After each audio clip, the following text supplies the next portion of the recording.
Hello दोस्तों, स्वागत है आपका रंकायन एकेडमी के यूट्यूब चैनल में। मैं हूं प्रशांत पूजन और हम पढ़े ग्राम समाजम विकास। तो स्टूडेंट, जैसा कि आपको पता ही है कि चैप्टर नंबर 12 जो है ग्राम समाजम विकास का चैप्टर नंबर 12 हम स्टार्ट कर चुके हैं और एक लेक्चर इसका कल हमने कंप्लीट कर लिया था। ठीक है ना। तो ग्राम विकास सर्वेक्षण का यह सेकेंड लेक्चर आज हम स्टार्ट करने वाले हैं और इसके साथ ही आप देखेंगे कि इस मंथ के लास्ट तक आपका ग्राम समाजम विकास का प्रॉपर तरीके से सिलेबस कंप्लीट हो जाएगा। फिर हम इसके बाद इंपॉर्टेंट क्वेश्चन को करेंगे और जैसे ही सिलेबस हमारा कंप्लीट होगा पर डे आपके 25 क्वेश्चन के एक टेस्ट सीरीज भी आएगी। तो आइए लेक्चर नंबर 2 को, ग्राम विकास सर्वेक्षण के लेक्चर नंबर 2 को कंप्लीट करते हैं। यहाँ पे देखते हैं कि आज का टॉपिक क्या है। कल हमने सामाजिक सर्वेक्षण के फायदे नुकसान इन सब सारी बातों को हमने देख लिया था और उसकी परिभाषाओं को भी हम अच्छी तरीके से समझ लिए थे। तो आज बात करेंगे सामाजिक सर्वेक्षण विधि की। तो सामाजिक सर्वेक्षण सामाजिक घटनाओं के व्यवस्थित एवं वैज्ञानिक अध्ययन की एक प्रणाली है। दोस्तों काफ़ी आसान है। समाज में जो सर्वेक्षण होता है, जो लोग जानकारी एकत्रित करते हैं, जो लोकोक्तियाँ होती हैं, कहावतें होती हैं, कुछ भ्रांतियाँ होती हैं, उनके उन घटनाओं के व्यवस्थित यानी कि प्रॉपर तरीके से एक वैज्ञानिक साइंटिफिक और टेम्परामेंट के तहत उसको चेक करते हैं कि क्या ये सब कहावतें, ये सब कहानियाँ, ये सब मान्यताएं सही हैं कि नहीं सही हैं। उसको विज्ञान की कसौटी पे कसने और उसको प्रूफ करने का प्रयास करते हैं।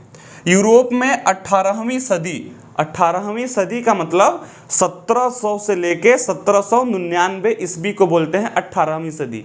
दोस्तों जैसा कि आपको पता ही है कि हम इस समय 21वीं सदी में हैं। 21वीं सदी में हम इस समय हैं, लेकिन सन कौन सा चल रहा है? सन 2022। ठीक है ना।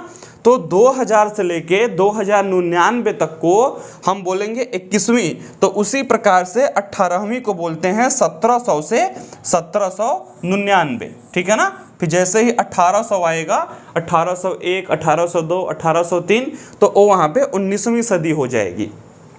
तो 18वीं सदी के अंत का तात्पर्य क्या है कि लगभग 1790, 85, 95 इस एरा का समय है कि अंत तथा 19वीं सदी के प्रारंभ यानी कि 1801, 2, 3, 4, 5, 15, 20, 25 ऐसा कि 18वीं के अंत यानी कि 1790, 95 से लेके 1805, 10, 15 सदी एक आगे होती है, एक अंक सदी में आगे होता है के प्रारंभ में सामाजिक सर्वेक्षण एक आंदोलन के रूप में उभरा। यूरोप में जहाँ पर आज इंग्लैंड है, फ्रांस है, स्पेन है, पुर्तगाल है, ठीक है ना, ये सब हैं।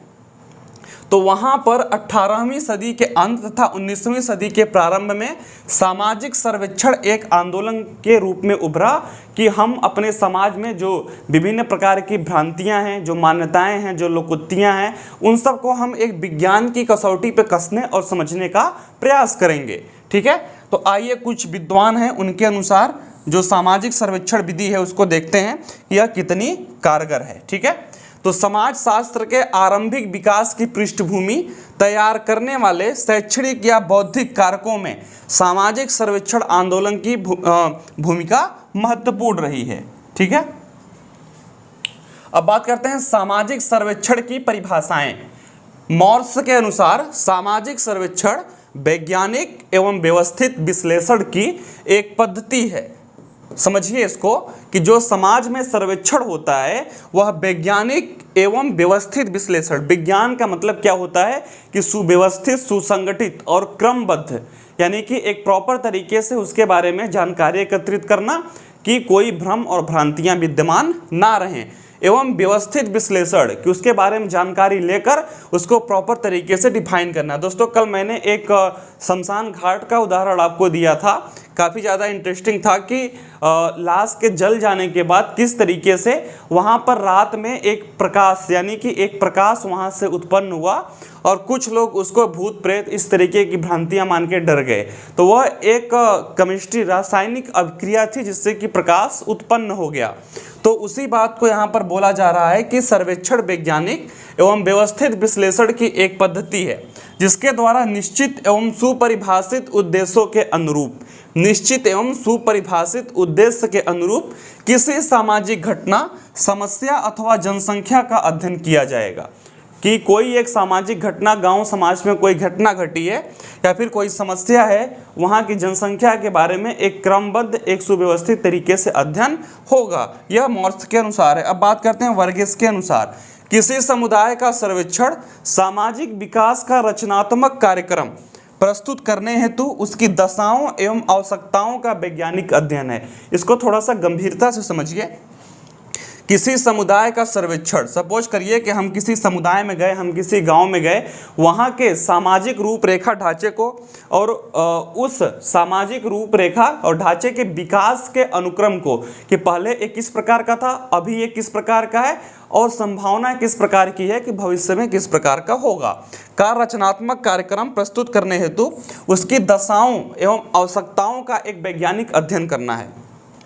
अब बात करते हैं हैरिसन के अनुसार। सामाजिक सर्वेक्षण एक सहकारी प्रक्रिया होती है जिसके अंतर्गत किसी भौगोलिक क्षेत्र में पाई जाने वाली सामाजिक दशाओं तथा समस्याओं के अध्ययन एवं विश्लेषण हेतु वैज्ञानिक पद्धति का प्रयोग किया जाता है। वही बात फिर से दूसरे स्वरूप में सामने आ रही है कि सामाजिक सर्वेक्षण एक सहकारी प्रक्रिया, यानी कि एक प्रोसेस है, गवर्नमेंटल प्रोसेस है, जिसके अंतर्गत किसी भौगोलिक क्षेत्र में, किसी क्षेत्र में, भौगोलिक मतलब कि कोई आप देश मान लीजिए, कोई प्रदेश मान लीजिए, कोई जिला, कोई गांव, कोई पंचायत, इस तरीके से मान सकते हैं कि पाई जाने वाली सामाजिक दशाओं कि वहाँ की सोशल कंडीशन क्या है, वहाँ के लोगों का विचार क्या है, हाँ, नैतिक को लेकर, धर्म को लेकर, देश को लेकर, समाज को लेकर उनकी सोच क्या है, तथा समस्याओं के अध्ययन और वहाँ पर पाई जाने वाली जो समस्याएं हैं, हो सकता है कि उनका सोच ऐसा हो कि पढ़ाई लिखाई बेकार चीज़ें होती हैं, कोई नई चीज़ को एडाप्ट करना सीखना ये बिल्कुल फालतू चीज़ है। तो इस तरीके की भी समस्याएं होती हैं जो कि सोच से पैदा होती हैं और उनका अध्ययन करते हैं एवं उसका विश्लेषण हेतु कि उस सामाजिक ढांचे को, उस भौगोलिक क्षेत्र के सामाजिक ढांचे को किस प्रकार से लोगों के सामने प्रस्तुत करना है कि भविष्य में यदि कुछ उसमें सुधार करना हो या फिर कोई ऐसी चीज़ जो वहाँ पर काफ़ी अच्छी थी उससे सीख लेकर अन्य जगह पर उसको इम्प्लीमेंट करवाना हो, उसको प्रयोग करवाना हो, तो उससे सहायता मिल सके। अब बात करते हैं दोस्तों सामाजिक सर्वेक्षण की प्रकृति एवं विशेषताएं। जो सामाजिक सर्वेक्षण होता है उसकी प्रकृति क्या होती है, उसकी रूपरेखा क्या होती है, उसकी नेचर क्या होता है एवं उसकी विशेषताएं क्या होती हैं। तो बात करते हैं सामाजिक सर्वेक्षण मुख्यतः एक वैज्ञानिक विधि है। जो सामाजिक सर्वेक्षण होता है वह सिर्फ हम मान्यताओं को सुनकर और उन मान्यताओं को मानकर नहीं आता कि बिल्ली रास्ता काट दी तो अपशगुन होता है, वो गांव में फैला हुआ है, उसको उन्होंने नोट किया और चले आए, ऐसा नहीं है। उसको वैज्ञानिक जो वैज्ञानिक टेम्परामेंट है उससे वह प्रूफ करेंगे कि क्या सच में ऐसा होता है, इसके वैज्ञानिक उद्देश्य क्या होते हैं। बात समझ में, जैसे कि रात होता है, दिन होता है, ठीक है, 12 घंटे का दिन 12 घंटे का रात होता है, तो सूर्य, पृथ्वी, चंद्रमा ये सब किस प्रकार से चक्कर लगाते हैं, कौन किसके सामने आता है, कब ग्रह लगता है, समंदर का पानी कब ज्वार कब भाटा होता है, ये सब एक वैज्ञानिक विधि होती है, ठीक है ना, कि हमारे जो ग्रह हैं वो इसके सामने आ गए तो इस प्रकार का एक गुरुत्वाकर्षण एक्टिविटी हो गया। तो इसके पीछे कोई ना कोई जो भी घटनाएं घट रही हैं उसके पीछे कोई ना कोई एक वैज्ञानिक कारण है। तो कोई भी यदि सामाजिक प्रथा प्रचलन में है तो उसके पीछे का वैज्ञानिक कारण क्या है उसको पता लगाना यह सामाजिक सर्वेक्षण का एक प्रमुख कार्य है।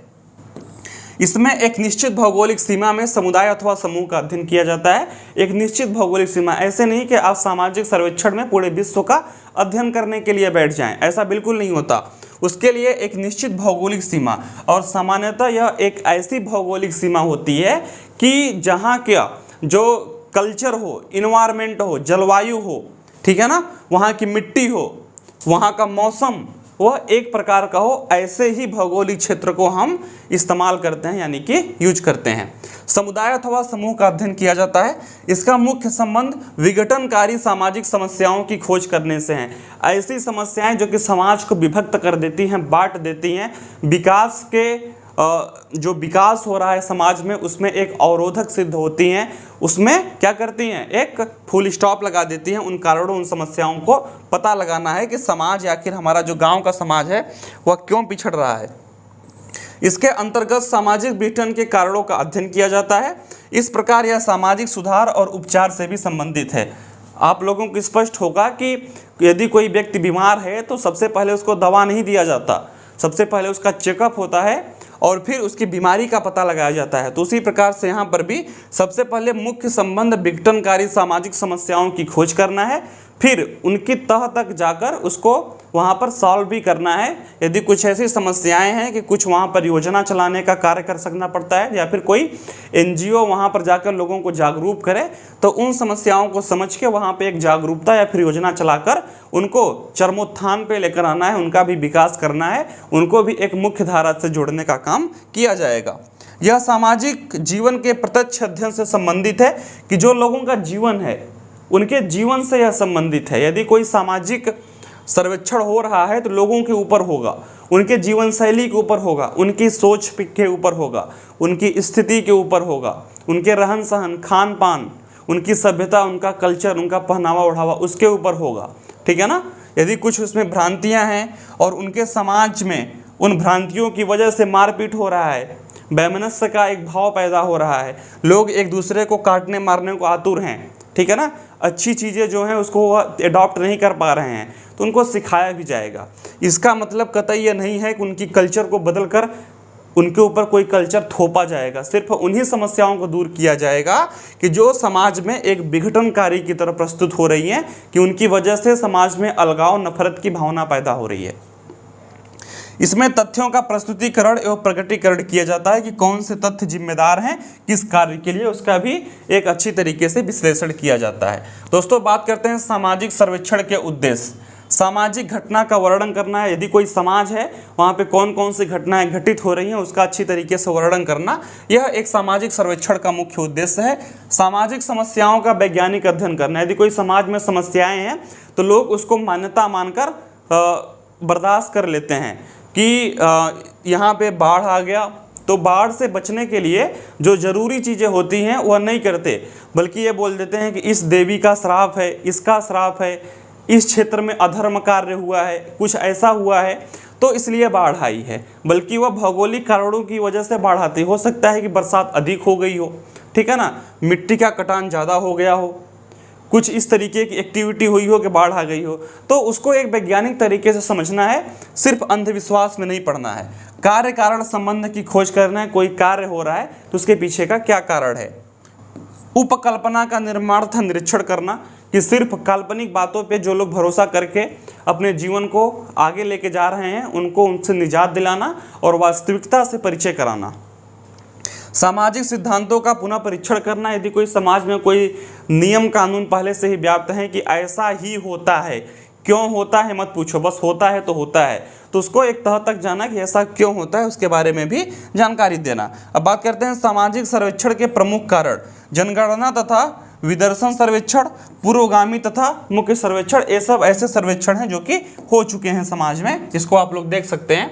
नियमित तथा कार्यवाहक सर्वेक्षण, परिणात्मक तथा गुणात्मक सर्वेक्षण, प्रारंभिक अथवा आवृत्ति मूलक सर्वेक्षण, सार्वजनिक तथा गुप्त सर्वेक्षण और प्राथमिक तथा द्वितीयक सर्वेक्षण। इसके अंदर हम डिटेल में नहीं गए हैं क्योंकि डिटेल में जाना कोई इंपॉर्टेंट भी नहीं है, बस आप लोग इसके नाम देख लीजिए कि कौन कौन से सर्वेक्षण हुए हैं।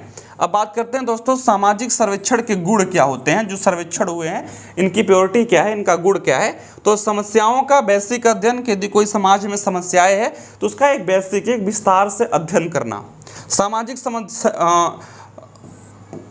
समस्याओं का समाधान करना। यदि हमने समाज में व्याप्त बुराइयों को पहचान लिया, इंडिकेट कर लिया, उसको जान लिया क्या बुराई है, तो उसके समाधान के लिए भी उपाय करना, प्रयास करना, यह भी सामाजिक सर्वेक्षण का एक प्रमुख कार्य है।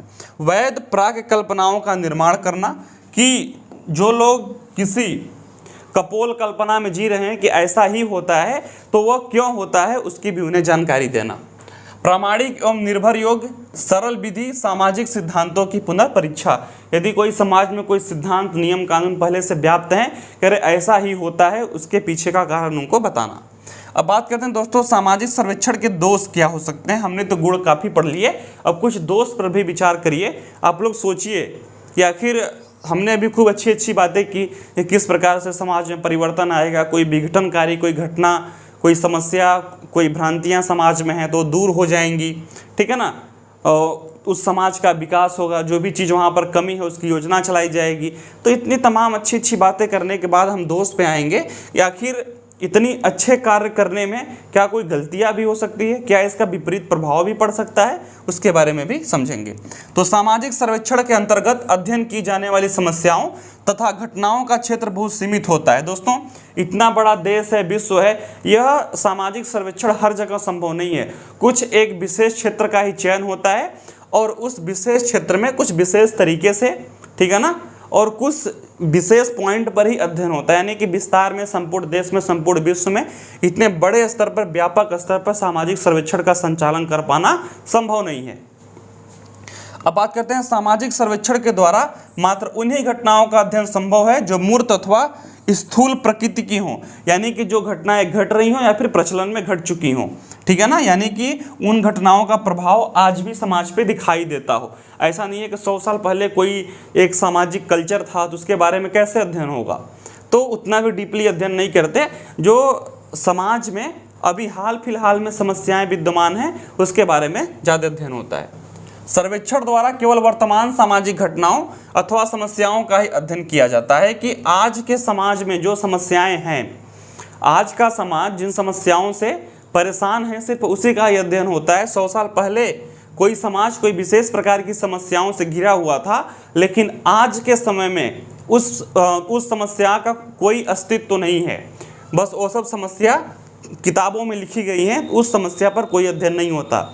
क्या पता उस तरीके की समस्या भविष्य में भी आ जाए, लेकिन सामाजिक सर्वेक्षण अभी सिर्फ उसी बात पे फोकस कर पाया है कि वर्तमान समय में कौन सी समस्या व्याप्त है और उसका निजात कैसे होगा।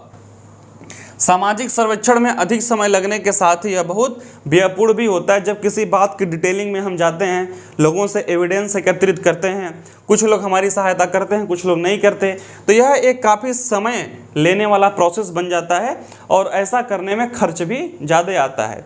टीम वहाँ पर जाएगी किसी आउटर एरिया में, ठीक है ना, वहाँ पर एक होटल बुक करेगी, गवर्नमेंट ऑफिसर जाएंगे तो गवर्नमेंट तरीके से वहाँ पर रहेंगे ना, खान पान। ऐतिहासिक विधि का संबंध भूतकाल के अनुसंधान से है। यह भविष्य को समझने के लिए भूतकाल का विश्लेषण करता है। ऐतिहासिक अनुसंधान विधि जो है वो सामाजिक सर्वेक्षण में यह इतिहास को समझती है और वर्तमान को जोड़कर या फिर भविष्य के लिए प्लान योजना बनाती है कि ऐसा क्यों हुआ और क्या हुआ। जॉन डब्ल्यू बेस्ट के अनुसार ऐतिहासिक अनुसंधान का संबंध ऐतिहासिक समस्याओं के वैज्ञानिक विश्लेषण से है। इसके विभिन्न पद के संबंध में एक नई सूझबूझ पैदा करते हैं जिसका संबंध वर्तमान और भविष्य से होता है।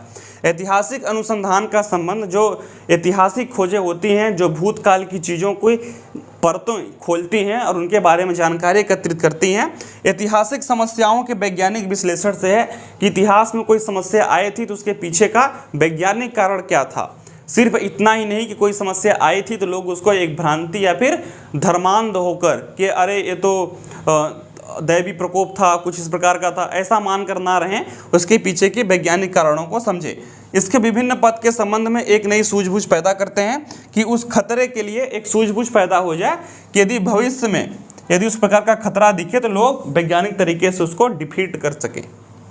ऐतिहासिक अनुसंधान विधि के उद्देश्य क्या है? ऐतिहासिक अनुसंधान का मूल उद्देश्य भूतकाल के आधार पर वर्तमान को समझना।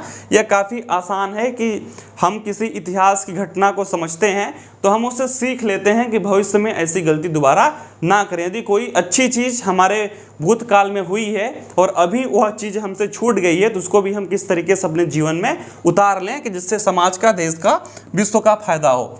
ऐतिहासिक अनुसंधान का उद्देश्य अतीत, वर्तमान और भविष्य से संबंध स्थापित कर वैज्ञानिकों की जिज्ञासा को शांत करना। इसका एक प्रमुख जो मैं यदि आपको उदाहरण दूं तो हमारे देश में काफ़ी सारी स्मृतियां हैं, जैसे कि लाल किला हो गया, आगरा का जो हो गया किला हो गया, ठीक है ना, मोहनजोदाड़ो की सभ्यता हो गई, कोणार्क का मंदिर हो गया, यानी कि काफ़ी खूब सारे एविडेंस आप भारत ने भी जो कि यूएनएससी में इसको जोड़ा भी गया है, उसके बारे में पढ़ के आप देख सकते हैं कि हमारा जो भूतकाल था, जो हमारा पास्ट था, वो कितना शानदार था।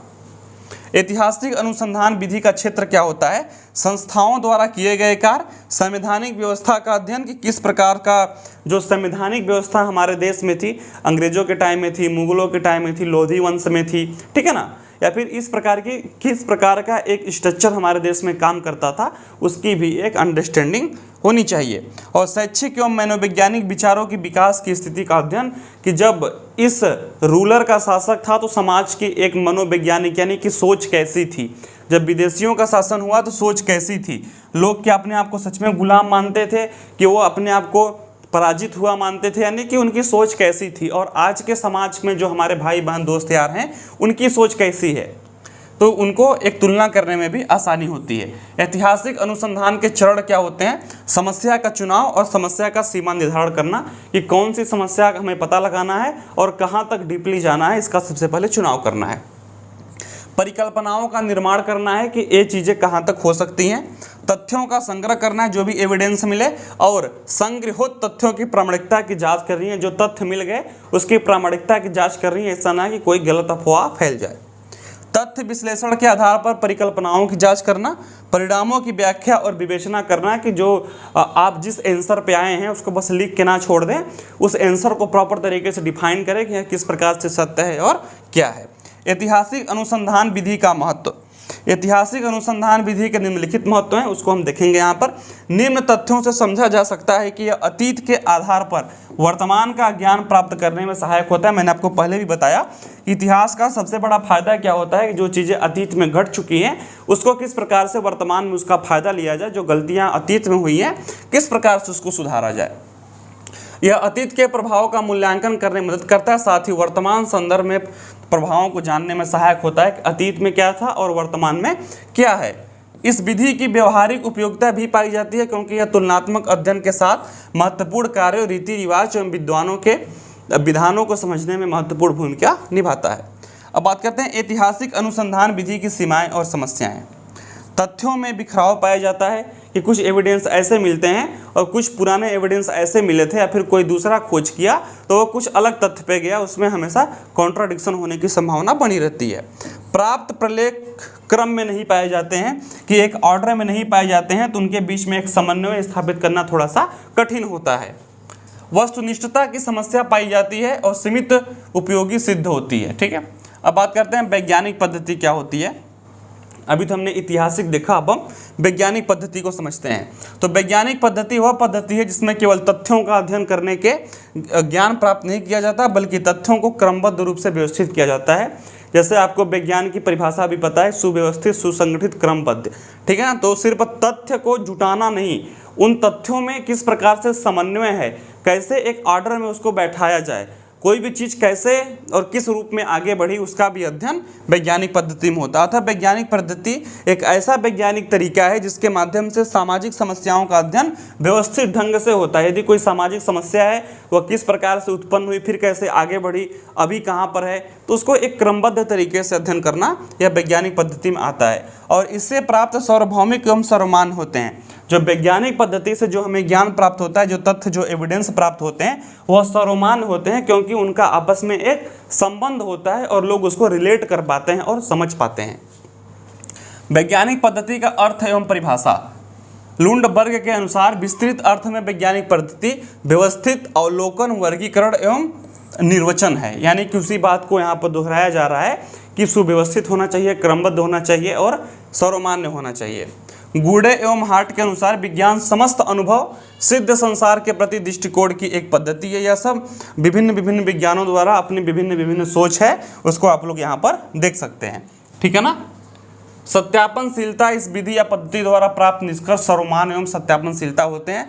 जब किसी बीच में आप संबंध स्थापित कर देते हैं, देखो ये परसों दिन ऐसा था, फिर 2 घंटे बाद ऐसा हुआ, फिर 4 घंटे बाद ऐसा हुआ, फिर कल ऐसा हुआ, फिर आज ऐसा है।